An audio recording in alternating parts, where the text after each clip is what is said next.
لله نحمده ونستعينه ونستغفره ونؤمن به ونتوكل عليه ونعوذ بالله من شرور أنفسنا ومن سيئات أعمالنا من يهده الله فلا مضل له ومن يضلل فلا هادي له ونشهد أن لا إله إلا الله وحده لا شريك له ونشهد أن سيدنا ونبينا ومولانا محمدا عبده ورسوله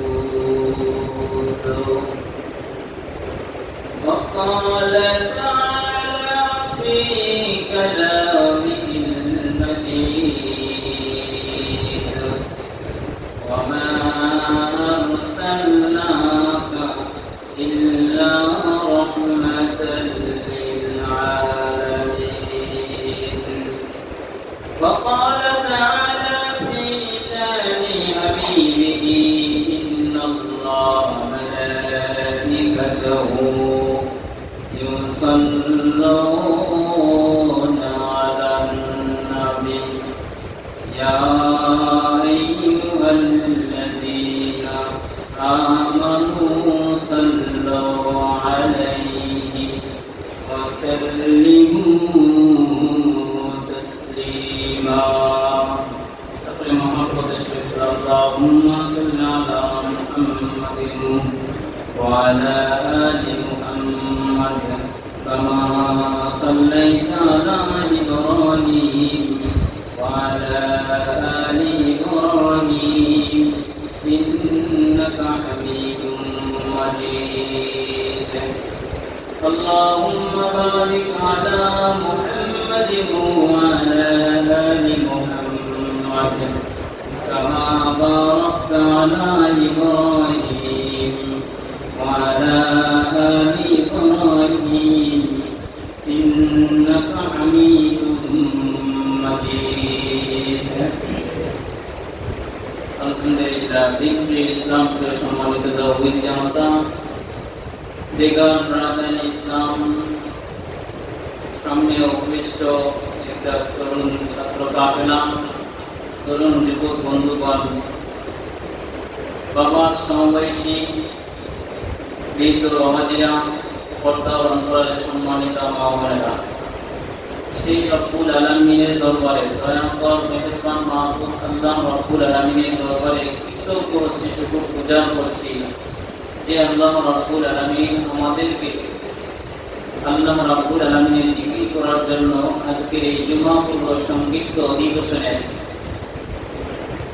সুস্থ রেখে পবিত্রতা অর্জন করে আলোচনা শোনার মন মানসিকতা নিয়ে আশা ও বসার তৌফিক দান করেছেন সেই জন্য সবাই জবান করে বলে আলহামদুলিল্লাহ।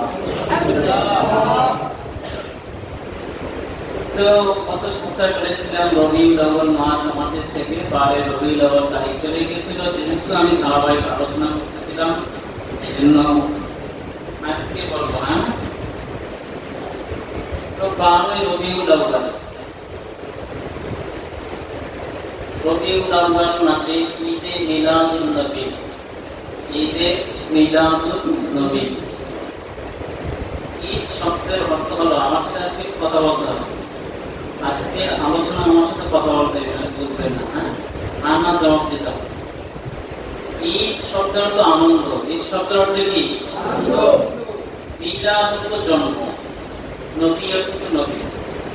এক শব্দে এক বাক্যে অর্থ হয় নবীর জন্ম দিবস। হ্যাঁ, বা নবীর জন্মের আনন্দ। তো এই 12 রবিউল আউয়াল মাসে মতান্তরের 9 তারিখ 8 তারিখ জনাবে মুহাম্মদ বিশ্বনবী জনাবে মুহাম্মদ রাসূলুল্লাহ সাল্লাল্লাহু আলাইহি সাল্লাম এই পৃথিবীতে আগমন করেছিলেন। আর তার আগমনটা গোটা মাখলুকাতের জন্য, গোটা সৃষ্টিকুলের জন্য রহমত ছিল। কি ছিল? রহমত হিসেবে এসেছে। তিনি মানবেরও রহমত, দানবেরও রহমত, আরবেরও রহমত, আজমেরও রহমত। এই কথা প্রমাণ কি? আমা আরসালনাকা ইল্লা রাহমাতাল লিল আলামিন। আল্লাহ রাব্বুল আলামিন বলেছেন, হে রাসূল, আমি আপনাকে বিশ্ব জগতের রহমত হিসেবে প্রেরণ করেছি। কি হিসাবে? দেখেন এই প্রসিদ্ধ আয়াত সবাই পড়ে। একটা কথা বলবে, এই আয়াতের তর্জমা দিয়ে অনেকেই বলতেন যে আমি রাসূল হাজির নাজির। আমাকে হাফেজ সাহেব বলছে আমাদের মাদ্রাসায় যে এক ইমাম সাহেব এই আয়াতের তর্জমা করছে গোলামউদ্দিন সাহেব, আমরা উপস্থিত ছিলেন কি জানেন? উনি বক্তৃতার মাঝখানে বলেছিল যে আমরা রাসূল এখানে উপস্থিত, এই আয়াতের তর্জমা করেছে। আয়াতের অর্থের সাথে মিল আছে? এটি কি উপস্থিতির কোনো অর্থ আছে? তা হুজুর বললেন যে আমার সাথে অনেক তর্ক বিতর্ক হয়েছে হুজুরের সাথে।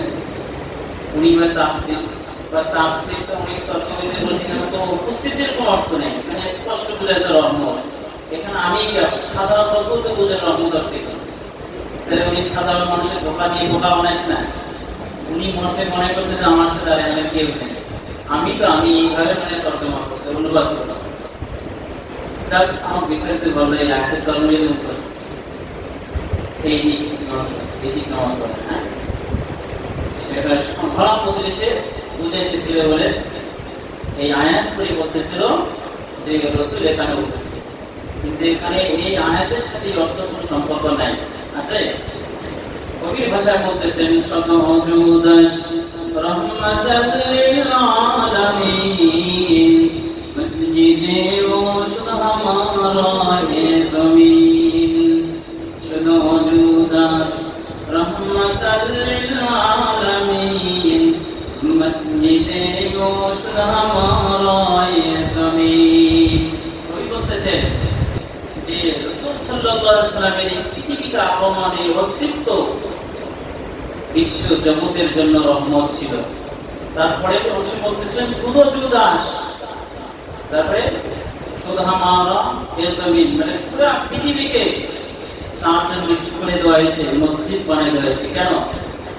কারণ পৃথিবীটা রাসূলের জন্য এবং রাসূল সাল্লাল্লাহু আলাইহি ওয়াসাল্লাম পৃথিবীর জন্য। এই জন্য কি বানানো হয়েছে? মসজিদ বানানো হয়েছে।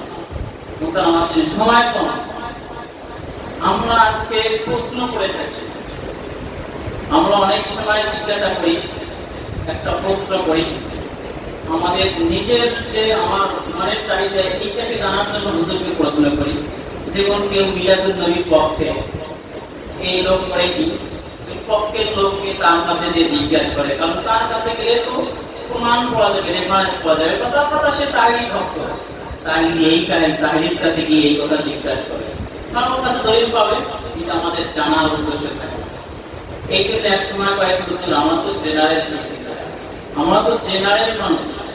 এক হুজুর এক কথা পায়, আর এক হুজুর এক কথা পায়, আর এক হুজুর এক কথা পায়। আমরা কোনটা মানবো? হুজুর তো কোনো পথ দেখি। এই কথা বলেই আপনি কিয়ামতের দিন ছাড় পাবেন এবং ডান্ডার বাড়ি খাবেন। কেউ খাবেন? ডান্ডার বাড়ি খাবেন। আপনি দুনিয়া বুঝেছেন, ইসলাম বুঝেন নাই। কেমন? দুনিয়াটা কিভাবে বুঝলেন? এই বাজার দিয়ে সেদিন হাঁটে যাচ্ছি, কাঁচা বাজারে এক লোক কত লাউ কিনতেছে, লাউ টিপতেছে, লাউ টিপতে করে লাউয়ের গায়ে ঘা বানায় দেবে। পটল কিনতেছে, পটল টিপতে মনে হয় যে ওটা পাকা না কাঁচা, এটা খুব ভালো করে বুঝলেন। কিন্তু ইসলামটা যে এত সহজ নয়। ইসলামকে এইভাবে টিপে বোঝার চেষ্টা করছেন? আপনি কয়দিন আপনি মিলাদুন নবী মাসলা বুঝেন না, আপনি ভুলের ভিতরে আছেন। আপনি কয়জন মুফাসসিরকে জিজ্ঞাসা করেছেন? গতকালকে এখানে তাফসীর মাহফিল হয়েছে, কয়েকজন বক্তাকে বলেছেন হুজুর আজকে আমাদেরকে মিলাদুন নবী সম্পর্কে সমাধান দিয়ে দিন। কালকে তো রাত ভরা তাফসীর গেছেন কেউ? আপনার দুনিয়ার পিছনে লাউ কিভার পিছনে যে চেষ্টা মেহনত করেছেন, ইসলামকে বুঝার জন্য এই চেষ্টা মেহনত আপনি করেন না। আপনি কয়েকদিন হুজুরের কাছে হুজুর এসেছেন, আমাকে কোরআন শরীফটা একটু ভালো করে বুঝিয়ে দেন দেখি, আমাকে হুজুর মাসলাটা একটু শিখিয়ে দেন দেখি, আমি এইভাবে হুজুর করি, কয়েকদিন আসছি, কেউ তো আসেন না। কিন্তু দেখেন আপনি বাজারের পরিস্থিতি দেখেন,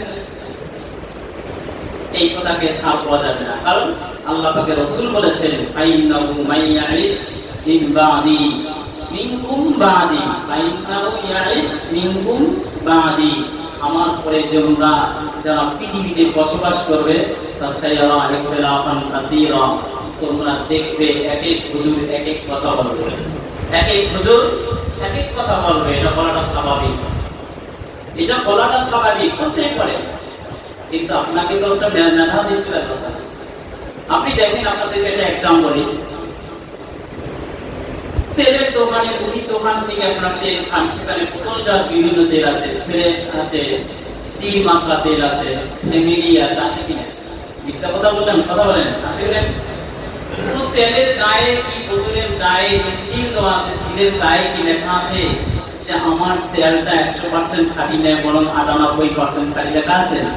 প্রত্যেকটা বোতলের গায়ে লেখা আছে যে 100% গ্যারান্টি, 100% খাঁটি লেখা আছে কিনা? কিন্তু আপনি তো একদিন খেলেন তিল মাখা তেল, একদিন খেলেন ফ্যামিলি, একদিন খেলেন ফ্রেশ, একদিন খেলেন পোড়া পাম অয়েল। এরকম খেতে খেতে আপনার কাছে যেটা শরীরের সাথে অ্যাডজাস্ট হয়, যেটা ভালো লাগে, তখন ওইটা আপনি নিয়মিত খান কিনা? সবাই কি একটা খায়? কেউ ফ্যামিলি খায়, কেউ দিন খান।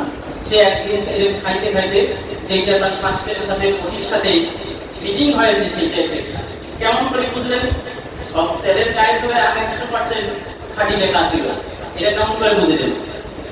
এই যে আপনার এখানে মেধা দিয়েছেন, এখানে শরীরকে মেহনত করেছেন, সাস্টিফাই করেছেন, করার পরেই আপনি বুঝছেন এই তেলটা ভালো হবে আমার ফ্যামিলির জন্য, আমার ফ্যামিলির সদস্যের জন্য এই তেলটা উপকারী হবে। কেমনি বলছেন? এমনি এমনি সব জায়গায় তো একই কথা লেখা ছিল। এই জন্য বন্ধুগণ, এই কথা বলবেন যে বিভিন্ন হুজুর বিভিন্ন কথা বলেছে, ওই হুজুর অমুক কথা বলো, ওই হুজুর অমুক কথা বলো, আমি জেনারেল শিক্ষিত, আমি এই কথাকে পা পেয়ে যাবো, আদৌ না, আদৌ না। এটা আটকে যাবেন, ধরা পেয়ে যাবেন। এই জন্য আগেই বলতেছি আপনাদেরকে চিন্তা করতে হবে, সমাজকে পরিবর্তন করতে হবে। সমাজের থেকে ভ্রান্ত আকীদাকে যদি দূর করতে হয়, তাহলে সম্মিলিতভাবে চেষ্টা করতে হবে। শুধু আমি জেনারেল শিক্ষিত এই কথা বলে হুজুরদের গায়ে আপনি দায়ভার চাপিয়ে দিলেন, এই কথা বলে বেঁচে যাবেন, কোনদিনও সম্ভব হবে? কোনদিনও সম্ভব? কথা বলতে ব্যস্ত, কোনদিনও সম্ভব না। এই জন্য তাফসীর মাহফিল হইলে বক্তাদের কাছে যাবেন। যদি এলাকায় ওইটা আপনাদের কাছে প্রশ্নবিদ্ধ মনে হয় যে এটা আমাদের কাছে, আমাদের সমাজে আছে, এই বক্তাকে আমার টাকা দিয়ে এনেছি, দেখো না, তাকে বলবেন বা নোটিশ দিবেন বা টিকিট দিবেন, আপনি একটু এই বিষয়ে কথা বলেন দেখবেন। সুন্দর হইল না? সুন্দর। তাফসীর তো বহুত শুনেছি, কিন্তু কি গেছি আমরা? কেউ যায়নি। গেছিলাম? কেউ যায়নি আমরা। এটা আমাদের ব্যর্থতা, আমাদের ব্যর্থতা, আমরা গেলাম না। এই জন্য হুজুরদের উপর দায়বদ্ধ চেপে অনেকেই বলে আমি কি করব, আমি মাঝখানে বসে থাকবো, এই কথা বলে বারবার। তো বলতেছিলাম মিলাদুন নবী, আসেন যারা রাসূল সাল্লাল্লাহু আলাইহি ওয়াসাল্লামের জন্ম বা বার্থডে, দুই শব্দ না, জন্ম বা বার্থডে, যে বার্থডে জেনারেল শিক্ষিত হবে, হ্যাঁ, জন্ম উপলক্ষে বা বার্থডে উপলক্ষে যারা ঈদ পালন করে, তাদের ব্যাপারে আমার 2-4টা বিশ্লেষণ খুব কান খুলে দেয়। কয়টা কথা বলবো? 2-4টা সংক্ষেপে, সময় 2-4টা। নাম্বার 1, 1 নাম্বার, রাসূল করিম সাল্লাল্লাহু আলাইহি ওয়াসাল্লাম রবিউল আউয়াল মাসে পৃথিবীতে এসেছেন, এটা নিঃসন্দেহে। রবিউল আউয়াল মাসে এসেছেন, এই ব্যাপারে কারো সন্দেহ নাই। আছে? চলে কথা বলা আছে? রাসূলুল্লাহ সাল্লাল্লাহু আলাইহি ওয়াসাল্লাম যেই দিনটায় এই পৃথিবীতে এসেছেন সেই দিনটা ছিল সোমবার, এতে কোনো সন্দেহ নাই। আছে? সন্দেহ নাই। এবার আপনাদের কি জিজ্ঞাসা করি, বলেন তো তারিখটা কত ছিল? কেউ বলতে পারেন? জোরে বলেন, তারিখ কত ছিল? আচ্ছা বলেন না, একটা আমি তারপর সমাধান দেব। কত তারিখ ছিল? আপনার প্রসিদ্ধ কোনটা?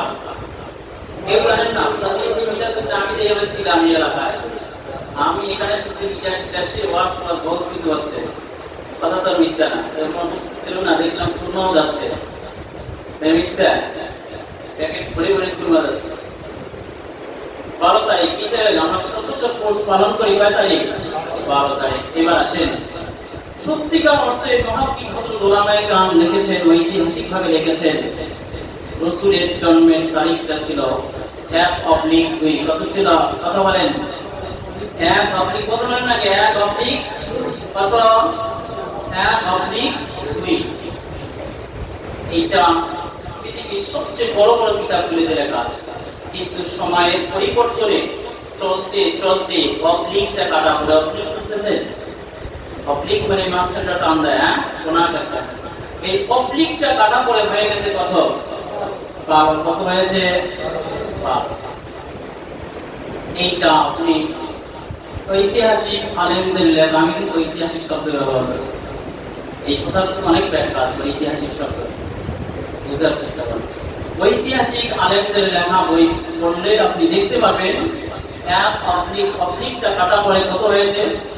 12 হয়েছে।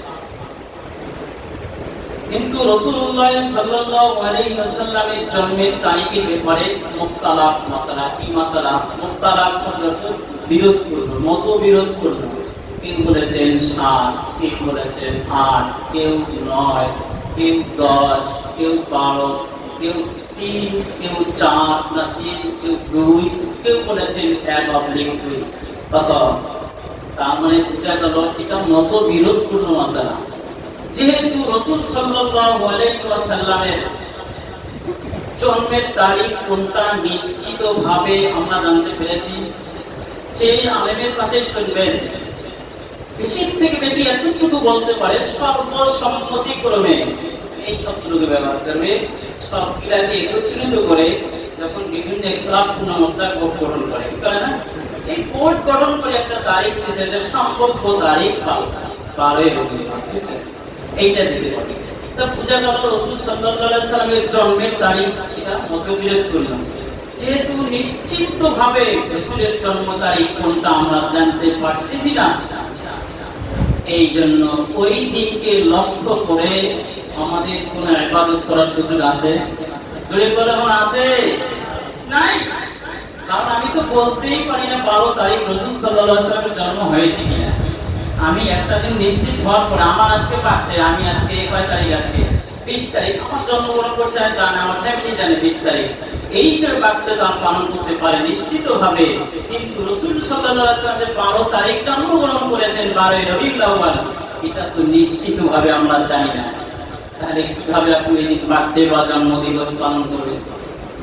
আর যদি করতেই হয়, আর যদি আপনাকে জন্মদিবস বা বার্থডে পালন করতে হয়, তাহলে আপনাকে 9 তারিখে করতে হবে, 8 তারিখে করতে হবে, 10 তারিখে করতে হবে, 1/2 তারিখে করতে হবে।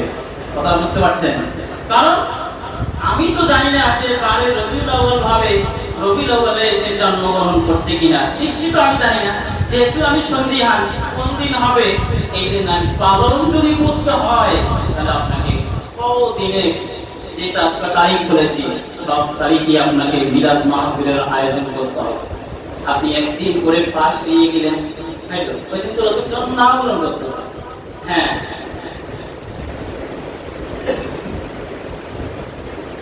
সবচেয়ে মজার বিষয় হলো রাসূলুল্লাহ সাল্লাল্লাহু আলাইহি ওয়াসাল্লাম পৃথিবীতে এসেছেন 12 রবিউল আউয়াল। এটা না, পৃথিবীতে এসেছেন রবিউল আউয়াল মাসে। কোন মাসে? রবিউল আউয়াল মাসে। আর একটু বিশ্বনবী জনাবে মুহাম্মদ রাসূলুল্লাহ সাল্লাল্লাহু আলাইহি ওয়াসাল্লাম এই পৃথিবী থেকে চলে গেছেন কোন মাসে বলেন তো? জানেন না আপনারা? রবিউল আউয়াল মাসে। কোন মাসে গেছে? রবিউল আউয়াল মাসে।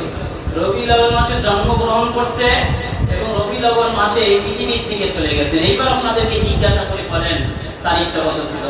কেউ বলতে পারেন? যে বলতে পারেন হাত জায়গায়। কেউ বলতে পারেন না? তারিখটাও 12 তারিখ ছিল। কত তারিখ? এই তারিখের ভিতরে মতলক্ষ আছে, তবে সর্বসম্মতিক্রমে 12 তারিখ। 12 রবিউল আউয়াল পৃথিবীতে এসেছে। 12 রবিউল আউয়াল এই পৃথিবী থেকে বিশ্বনবী জনাবে মুহাম্মদ রাসূলুল্লাহ সাল্লাল্লাহু আলাইহি ওয়াসাল্লাম চলে গেছেন। এটা আপনাদের কথা অনুযায়ী ধরে নিলাম, আমি মেনে নিলাম আপনাদের কথা, যে রবিউল আউয়াল মাসে আল্লাহ রাসূল পৃথিবীতে এসেছেন। ওই দিনকে লক্ষ্য করে আমরা বার্থডে বা জন্মদিবস পালন করি। কি করি? বার্থডে বা জন্মদিবস পালন করি, এটা মেনে নিলাম।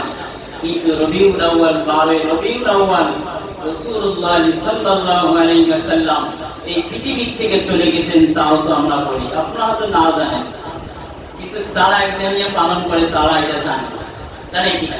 তাই যদি হয় এবার আপনারা দৃষ্টান্ত শুনেন। দৃষ্টান্তটা হলো, এই এলাকায় একজন ভদ্রলোক আছে, মনে করেন ভদ্রলোক আছে, তার 5টা মেয়ে একটা ছেলে। কয়টা মেয়ে?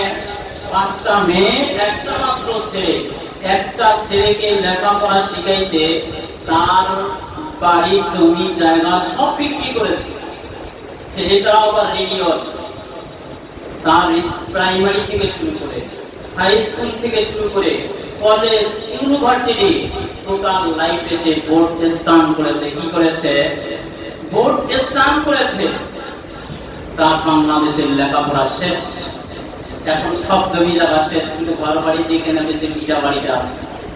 এখন এই ছেলেকে পড়ালেখা করার জন্য বাড়ি ভিটারা বিক্রি করে বিদেশে পাঠাইছে। কোথায়? বিদেশে পাঠাইছে। এই ছেলেটা বিদেশে গিয়ে সর্বোচ্চ ডিগ্রি নিয়ে বাংলাদেশে ফিরছে। কোথায় ফিরছে? দেশে ফিরছে। এইবার তো মা বাবা ভাই বোন আত্মীয় স্বজনের মাঝে আনন্দ। এইবার আমাদের আর কষ্ট নাই। এইবার আমাদের মানুষের বাড়ি ভিটার দিকে চেয়ে থাকতে হবে না। এইবার আমাদের উন্নত মানের বহুতলা বিশিষ্ট ভবন থাকবে। বন্ধুগণ, এই ছেলেটা আজীবন ওই বহির্বিশ্ব থেকে লেখাপড়া করেছে। তার জীবনে চাকরি করার হাজারো ইচ্ছে থাকলেও সামর্থ্য ছিল না, সুযোগও ছিল না। চাকরি করার যে স্বাদ সেটা ছিল, সুযোগ সামর্থ্য ছিল না, কারণ সে গরিব ফ্যামিলির লোক। চাকরি নিতে হলে তাকে ঘুষ দিতে হবে। তার কল্পনা করতে বলেন, ঘটনা করে এই ছেলের চাকরি হয়ে গেছে। কি হয়ে গেছে? চাকরি পেয়ে গেছে। এই চাকরি বেতনটা আবার 5 লাখ 3 লাখ 5 লাখ চলে বলেন তো 5 লাখ 3 লাখ টাকা বেতন পায়। ফুল বেতন না, বোনাস, ফুল বেতন। কোম্পানি থেকে তাকে একটা গাড়ি দিয়েছে, গাড়িটার দাম 3 লাখ। এইবার তো সে আর জমিনে গাড়ি। এইবার সে কি করবে? বার্থডে পালন করবে কিনা, জন্মদিবস পালন করবে কিনা? ধরে 25শে ফেব্রুয়ারি এই ছেলেটা জন্মগ্রহণ করেছে। এখন সে চিন্তা করে যে আমার তো টাকা পয়সার অভাব নাই, আমি একটা আমার ছোটখাটো জন্মদিবস পালন করব। এখন চিন্তা করছে ছোটখাটো করবো না একটা চোখ কালো অনুষ্ঠান করবো। চোখ কালো বুঝে বিশাল একটা আয়োজন করবো। তো ধরেন প্রথম 26শে ফেব্রুয়ারি সে একটা আয়োজন করলো, নর্মাল আকারে আয়োজন করবে। কি আকারে? নর্মাল। এই বছর তার বেতন 3 লাখ টাকা ছিল প্রথম, এইবার 1 লাখ বাড়াই দিয়েছে, 4 লাখে দাঁড়িয়েছে। 5 লাখ। এইবার সে নর্মাল ভাবে একটা আয়োজন করলো তার জন্মদিন। দ্বিতীয় বছরে, পরের বছরে আবার সে বার্থডে করবে বা জন্মদিবস পালন করবে, বিশাল আকার আয়োজন করবে। কারণ এই বছর তার বেতন 4 লাখ থেকে 7 লাখে পেনশন বাড়ছে, বুঝছে? বাড়ছে। এইবার তো সে এই দুনিয়ায় নাই। এইবার এখন তার অবস্থা হয়েছে সে বড়লোক বাড়ির চৌধুরী। কি? এইবার সে প্ল্যান করলো যে এবার একটা বিশাল আকার জন্ম বার্থডে পালন করবো, বিশাল আকার আয়োজন করবো। সে কি করলো? ফ্রেন্ড সাইকেল, দেশ বিদেশ সবাইকে সে আমন্ত্রণ জানালো। সে যে কোম্পানি চাকরি করে সেখানে যে উঁচু লেভেলের ব্যক্তিবর্গ আছে তাদেরকেও বার্থডে দাওয়াত দিল, তারাও আসবে। সবাই 26 তারিখ তার বার্থডে, জন্মদিবস, সবাই 25শে ফেব্রুয়ারি তার বাড়িতে আসবে, একদিন আগে আসবে। সে চিন্তা করছে আমার কাছে বার্থডে 26 তারিখ, কোম্পানি থেকে ছুটি দিতে আমাকে 25 তারিখ ছুটি দিতে হবে, কারণ আমার উচ্চ উচ্চ লেভেলের ব্যক্তিবর্গ, যাদের কারণে আমি 3 লাখ টাকা বেতন পাচ্ছি, তাদেরকে আমি আমন্ত্রণ করছি, তারা আসবে, বিদেশ থেকে আসবে, ছুটি নিচ্ছে নিয়ে এয়ারপোর্টে চলে গেছে, আজকে তাদেরকে আমি আমন্ত্রণ করবে, নামিয়ে এনে বাসা আনবে, অপেক্ষা আছে। হঠাৎ কি হয়ে গেছে, ওই বিদেশি ব্যক্তিবর্গের ফ্লাইট ডিলে হয়ে গেছে। কি হয়ে গেছে? 12 ঘন্টা ডিলে হয়ে গেছে। আসার কথা ছিল 25 তারিখ, কিন্তু 25 তারিখ আসছে বটে, কিন্তু দিনগত রায় হয়েছে ফজরের আগে আগে আসছে। কোথায়? ঢাকা এয়ারপোর্টে আসছে। এখন 25 তারিখ ফজরের আগে আসছে। এখন নামছে এয়ারপোর্ট, মনে করেন বিমান থেকে নামার পরে, এখন নামার পরে এক কপি আটটা করছে, চা খাইছে, বিভিন্ন কাজ সাথে সাথে এয়ারপোর্ট থেকে ফজরের পরে বেরিয়েছে। ফজরের পরে বেরিয়ে এখন 26 তারিখ পড়ছে না, কয়েকদিন তার বাড়তে দিয়েছে।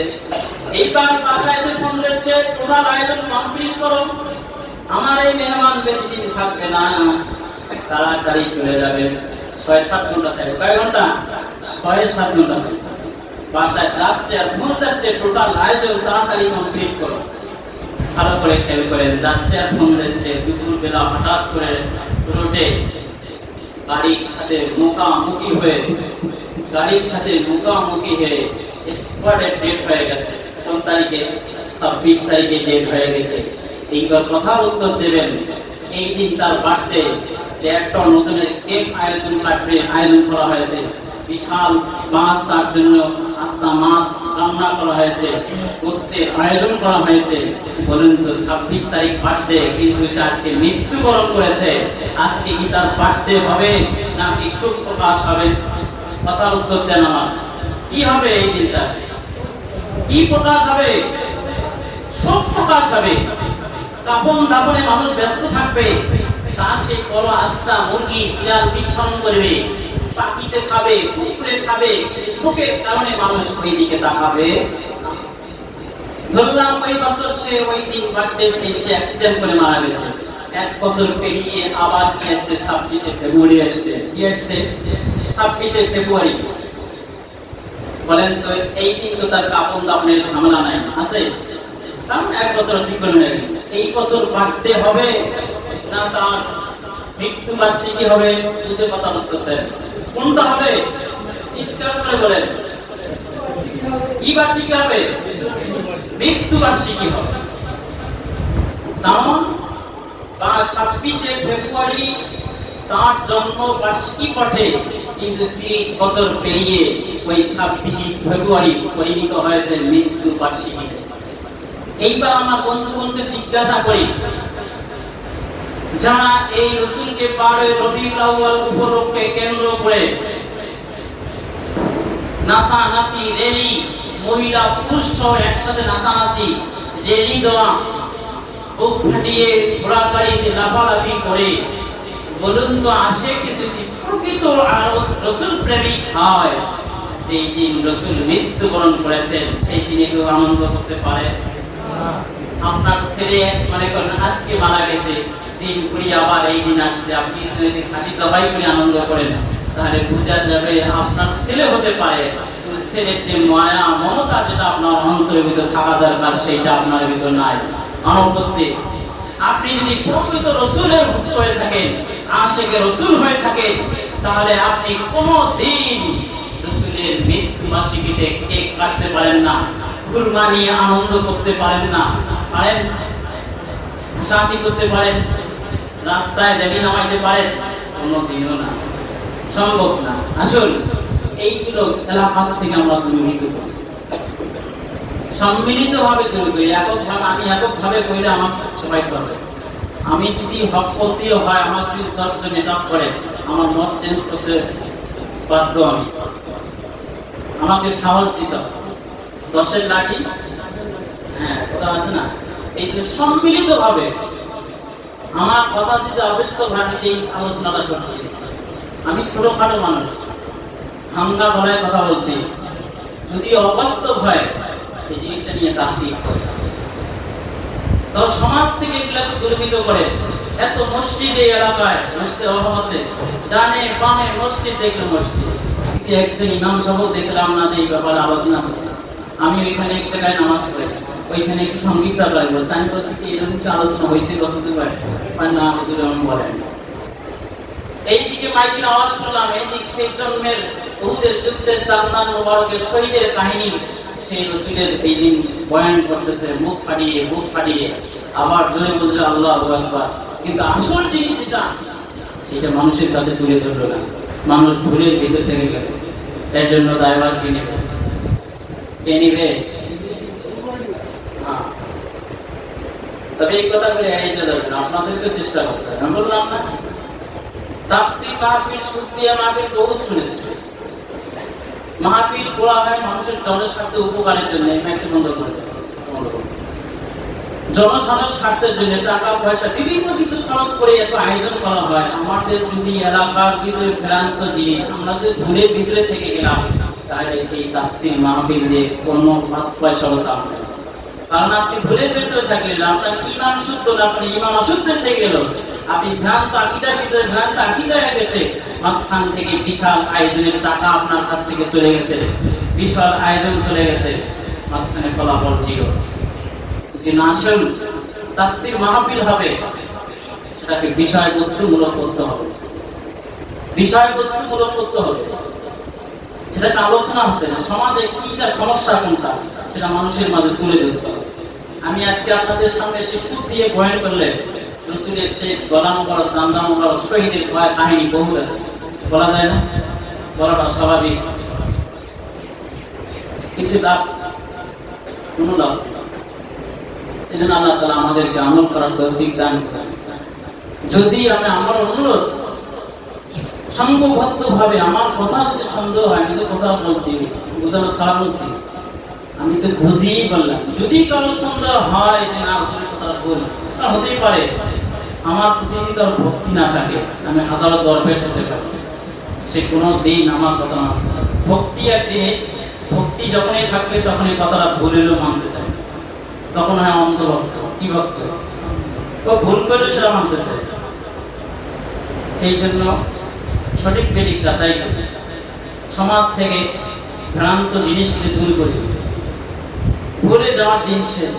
এখন আধুনিক যুগে সব হাতের নাগালে, ইচ্ছে করলে আপনি সব হাতের নাগালে পেয়ে যাবেন, এমন যুগ আমাদের কাছে এসেছে। সেই প্রাচীন যুগ আমাদের কাছে আর নাই, সেটা চলে গেছে। সেই চলে গেছে, সেইটাকে যদি বিবেচনা করে বসে থাকেন তাহলে আমাদের ক্ষমা পাওয়া বা মাফ পাওয়ার কোনো সুযোগ নেই। আছে এজন্য চেষ্টা করব। আল্লাহ তাআলা আমল করার তৌফিক দান করুন। আখিরি দাওয়ানা আলহামদুলিল্লাহি রাব্বিল আলামিন।